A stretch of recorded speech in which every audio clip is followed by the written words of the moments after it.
ప్రముఖ మలయాళ నటుడు super star Mammootty ఇంట్లో తీవ్ర విషాదం చోటు చేసుకుంది. ఆయన మామ పిఎస్ అబ్బు జూన్ 11న కన్నుమూశారు. గత కొన్ని రోజులుగా ఆయన వృద్ధాప్య సమస్యలతో పాటు అనారోగ్యంతో బాధపడుతున్నారు. ఈ క్రమంలోనే తుది శ్వాస విడిచారు. పిఎస్ అబ్బుకు మమ్ముట్టి భార్య సుల్ఫత్ కుట్టితో సహా 4 పిల్లలున్నారు. చనిపోవడంతో ప్రస్తుతం మమ్ముట్టి కుటుంబంలో తీవ్ర విషాదం నెలకొంది.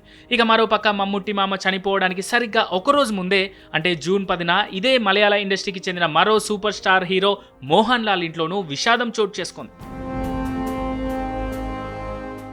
మోహన్ లాల్ మేనమామ గోపీనాథ్ నాయర్ తుది శ్వాస విడిచారు.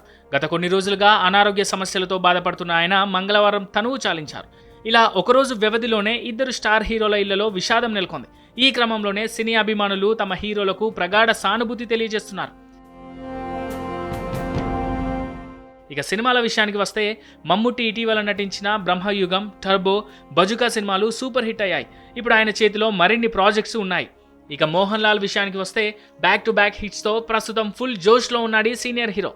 మోహన్ లాల్ హీరోగా నటించిన ఎంపురాన్ L2 సినిమా 200 crores పైగా వసూలు సాధించింది. ఇక ఇటీవలే రిలీజ్ అయిన తుడురుం సినిమా కూడా 100 కోట్ల క్లబ్లో చేరింది.